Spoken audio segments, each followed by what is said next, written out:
कल समाधान दिवस पे मैं स्वयं बैठा था किसनी तहसील में। एक माँ और उसकी बेटी करीब 22-23 साल की आई, उसका नाम दिव्या था। उनकी एक समस्या थी, उनको धैर्यपूर्वक सुना गया। करीब 5 मिनट मैंने ही सुना। उस एक वीडियो बना के लाई थी खेत का अपने, उसको भी देखा। तत्काल आदेश भी जारी किए कि उनका जो भी आंशिक रूप से अतिक्रमित है खेत, उसको खाली करा के अतिक्रमणकर्ताओं के विरुद्ध कार्रवाई की जाए। और एसडीएम ने भी उनको सुना, लेकिन मुझे लगता है किसी के बहकावे में आकर उसने तत्काल आत्महत्या करने की धमकी देनी शुरू की। उसको शांत करने का बहुत प्रयास किया गया, उसको समझाया गया, लेकिन वो आत्महत्या करने की बात बार बार कह रही थी। तो इस आशंका से ग्रस्त होकर कि कहीं वो आत्मघाती कदम न उठा ले, पुलिस की निगरानी में उसको पुलिस बुला के पुलिस की निगरानी में दिया गया। और पुलिस ने भी उसको समझाया। धीरे धीरे उसका आवेग शांत हुआ तो उसको अपनी गलती समझ में आई।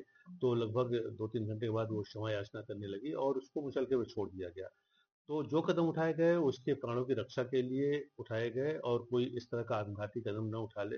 मैनपुरी में पहले 1-2 घटनाएं ऐसी हुई हैं हाल में ही, जहां पर दबाव बनाने के लिए लोगों ने आत्महत्या करने का प्रयास करना दिखाया और उससे माहौल खराब हुआ। साथ में वो लड़की जो थी वहां पर पब्लिक ट्रैंक्विलिटी, लोक व्यवस्था को भी भंग कर रही थी। बहुत तेज आवाज में बोलना, आत्महत्या की बात करना। तो बार बार समझाने पर जो वो शांत नहीं हुई, तो उसके लिए बेस्ट यही लगा, मुझे सबसे सर्वथा उपयुक्त कदम ये लगा कि इसको निगरानी में रखा जाए ताकि इसका आवेग शांत हो। अब इस बात को तोड़ मरोड़ कर सफेद झूठ फैलाया जा रहा है कि उसको जेल भेज दिया गया। सच्चाई यह है कि उसकी समस्या पे कल ही राजस्व टीम गठित कर दी गई, कल भी राजस्व टीम उसके यहाँ गई थी। और आज भी वो राजस्व टीम अपना काम कर रही है। मेरी समस्या अभी जब ये रिकॉर्ड हो रहा है तो पैमाइश हो चुकी होगी और उसको कब्जा दिलाया जा चुका होगा। वो माँ बेटी भी अपने घर पर हैं, कल ही से सकुशल हैं। केवल उसका आवेग देखते हुए, इस आशंका से कि कहीं वो अपने आप को कोई क्षति न पहुंचा ले, उसे निगरानी में रखा गया। तो ये बात बिल्कुल झूठ है कि उसको जेल भेजा गया या उसकी ऊंची आवाज या अपनी समस्या कहने पर नाराज होकर कोई कार्रवाई की गई है।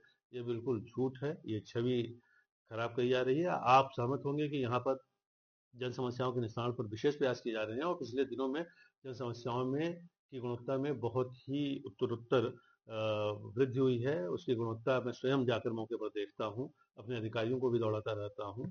और पब्लिक से भी ये कहना है, सामान्य जनता से, कि अपनी किसी भी समस्या को लेकर कभी भी मेरे पास आ सकते हैं, आईजीआरएस पोर्टल पर शिकायत कर सकते हैं। उनकी समस्याओं का त्वरित निस्तारण होगा। और ऐसे लोगों से सावधान रहें जो आपको उकसा रहे हैं या बहकावे में ला रहे हैं, क्योंकि उनके लिए केवल अपना स्वार्थ सिद्ध करना प्रमुख है। आपकी समस्या से कुछ लेना देना नहीं है। आपकी समस्या का निस्तारण जिला प्रशासन और पुलिस ही करेगी। आप निसंकोच होकर आएं। और